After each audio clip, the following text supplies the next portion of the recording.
Bonjour à toutes, bonjour à tous. Merci de me donner l'occasion de parler des PRO dans la sclérose en plaques. Mes liens d'intérêt pour cette présentation, je suis membre du bureau de l'European Charcot Foundation et parmi mes missions, j'ai entre autres les PRO. Je co-préside également le steering committee d'une initiative PROMS avec Paola Zaratine qui est portée par l'European Charcot Foundation mais aussi la Fédération internationale pour la sclérose en plaques. L'OMS soutient l'idée que nous devons avoir dans notre pratique quotidienne une approche beaucoup plus patient-centrée. C'est important à divers titres pour bien connaître nos patients, pour aller davantage vers les problèmes qui préoccupent nos patients. Il y a donc une dimension éthique qui est assez importante. La définition des PRO est peu différente entre la définition donnée par la FDA et celle portée par l'EMA. C'est toute mesure de la condition de santé d'un patient rapportée par le patient lui-même, sans aucune interprétation ou ingérence par un clinicien ou quelqu'un de la famille, par exemple. L'EMA donne une définition assez proche, là aussi, c'est n'importe quelle donnée évaluée, rapportée par le patient lui-même, davantage donc la perception de la maladie ou du traitement par l'individu. Pourquoi faire des PRO ? Nous avons différents moyens de mesurer le handicap de nos patients sur des symptômes visibles comme la vision, les capacités de marche, l'équilibre. Nous avons aussi beaucoup de symptômes invisibles. C'est beaucoup plus difficile à mesurer et pourtant le patient a beaucoup de choses à nous dire. Alors il faut passer du temps pour et poser des questions précises en règle générale. Mais là, clairement, les questionnaires peuvent être d'une aide considérable pour des symptômes comme la fatigue, le trouble de l'humeur, les aspects cognitifs de la maladie. Bien sûr, ces PRO ne sont pas là pour compenser nos limites. Hein. Ils s'additionnent, ils ne remplacent rien, mais c'est un atout et un ajout qui est important pour bien connaître nos patients et ce qui les préoccupe et poursuivre l'évolution sous traitement, par exemple. Le handicap est un sujet difficile dans la sclérose en plaques, ne repose pas simplement sur des échelles ou sur le DSS, mais c'est beaucoup plus complexe que ça. Et nous avons tendance peut-être à, durant longtemps, nous avons considéré le handicap qui était lié aux séquelles des poussées dans les formes récurrentes rémitantes, mais on s'aperçoit que même entre les poussées, il y a des symptômes qui fluctuent, qui s'aggravent doucement, qu'on appelle le PIRA, parfois un retentissement important au fil des années, ce fameux PIRA qui prédit une évolution future de la sclérose en plaques par ailleurs, en termes de progression documentée, y compris par le DSS. Des outils, notamment des PRO, peuvent peut-être détecter ces éléments entre les poussées, ou alors détecter une phase qui n'est pas facile à caractériser, c'est la phase un peu intermédiaire entre la période récurrente rémitante et la période secondairement progressive. Les PRO sont indiscutablement utiles, au moins dans ces phases-là. Le rôle des PRO en routine clinique, c'est d'abord détecter et enregistrer des données par le patient sur les symptômes, sur le handicap, sur la qualité de vie. Il faut que ça soit relativement simple à utiliser pour que ça soit utile, avec des questions assez simples, courtes, et que le patient comprend bien, avec notamment au niveau international et en traduction de langue, que la traduction soit validée. Et ça peut servir de discussion entre le patient et les soignants ou entre soignants pour véritablement connaître ce qui impacte le patient dans sa vie quotidienne. C'est utile également lorsqu'on modifie un traitement pour suivre les effets de ce traitement, sur quels symptômes ce traitement semble efficace pour diminuer l'intensité de ce symptôme ou pour voir un peu l'évolution en évolution plus sévère de ce symptôme. Enfin, on sait que ces PRO peuvent être extrêmement sensibles aux changements, les bons outils, et nous avons remarqué que des PRO pouvaient prédire une évolution future de la maladie, mesurée par les outils plus conventionnels. Donc ça, c'est important, et notamment détecter des symptômes un peu sournois. Déjà, des PRO ont permis l'évaluation de médicaments et qui ont été utiles pour l'autorisation de mise sur le marché. L'exemple de d'alfampridine ou Fampira est remarquable à ce titre. L'objectif primaire, c'était la vitesse de marche. dans l'étude pivotale entre placebo et dalfampridine. Mais ce qui a convaincu notamment les autorités de santé, c'était l'utilisation d'une PRO pour la marche, la MS Walking Scale, 12 questions, avec une différence très significative entre dalfampridine et placebo. Donc, évaluons donc que le retentissement de la marche et en termes de qualité de la marche était avantageuse chez les patients traités par d'amphétamine par rapport à ceux qui recevaient du placebo.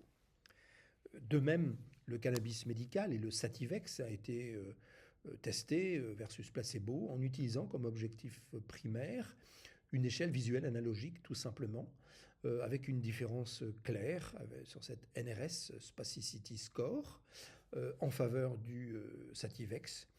Et là aussi, d'autres questionnaires, plus ou moins bien validés d'ailleurs, ont permis de mettre en évidence l'effet du Sativex sur la fatigue, sur même les troubles urinaires, le tremblement, la douleur ou le sommeil. Par exemple, beaucoup de pays, malheureusement pas en France, ont été sensibles à ces évaluations par PRO. L'étude pivotale ponésimode versus terriflunomide a également bénéficié d'un PRO car la fatigue, la mesure de la fatigue était le premier objectif secondaire de l'étude pivotale. L'objectif primaire, c'était le taux de poussée, comme ça l'est classique dans les formes récurrentes rémitantes, mais dans l'étude optimum, important, je pense que c'est la première fois qu'un PRO pour mesurer la fatigue a été utilisé pour le premier objectif secondaire. Et vous voyez à droite l'évolution au fil du temps de la fatigue, mesurée par la FSIQ, en faveur du ponésimode, avec plutôt une aggravation de la fatigue sous terriflunomide et plutôt stabilité ou une très discrète amélioration sous ponésimode. Et la différence est significative à partir de la 60 semaines. C'est important pour nos patients comme évaluation d'un traitement de fond. Enfin, très récemment, l'évaluation du frexalimab, la phase 2, l'objectif primaire, c'était, comme cela est assez classique, les données IRM qui montrent un effet majeur de 2 doses de frexalimab par rapport au placebo. Mais je vous présente ici ce que donne l'évaluation par un PRO avec la MSIF 29, MS Impact Scale, 29 questions, très utilisées et validées dans la sclérose en plaques. Et là, on s'aperçoit pourtant chez des patients qui, sur ces 3 mois seulement, de mesure, n'avaient pas fait de poussée, n'avaient pas modifié leur handicap, et pourtant, il y a une différence, que ce soit sur la fatigue ou l'impact physique du traitement en faveur du frexalimab. Ce qui nous dit que des PRO peuvent être extrêmement sensibles au changement bien avant des paramètres plus classiques de la maladie. Alors, dans la sclérose en plaques, nous avons une multitude de PRO. La liste n'est pas exhaustive, j'en cite ici les A82, il y en a plus de 100, avec malheureusement peu de validation psychométrique, peu de validation sur la relevance clinique notamment, et finalement les autorités de santé ne reconnaissent pour ainsi dire aucune de ces évaluations par PRO, ce qui limite beaucoup leur utilisation. Néanmoins, certaines sont utilisées avec un niveau de validation tout à fait correct. Je montre ici quelque chose que j'aime bien montrer parce que j'utilise, c'est le Symptom Screen. C'est une liste de 12 PRO, 12 questions.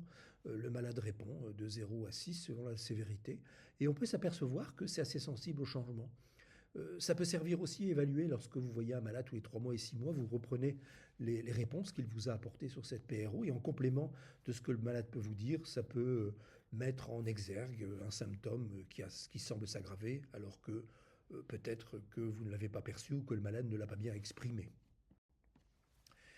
Ces difficultés encore d'utilisation des PRO nous a incité, avec le MSIF et la Fondation européenne Charcot, à développer une initiative qu'on appelle le PROMS Initiative, pour justement, avec de très nombreux partenaires, que ce soit l'industrie pharmaceutique, que ce soit les associations de patients qui sont toujours associées pour établir des PRO et pour leur utilisation, avoir des PRO validés, simples d'utilisation, et que les autorités de santé vont reconnaître, non seulement sur le plan d'évaluation de médicaments, mais peut-être aussi en routine clinique.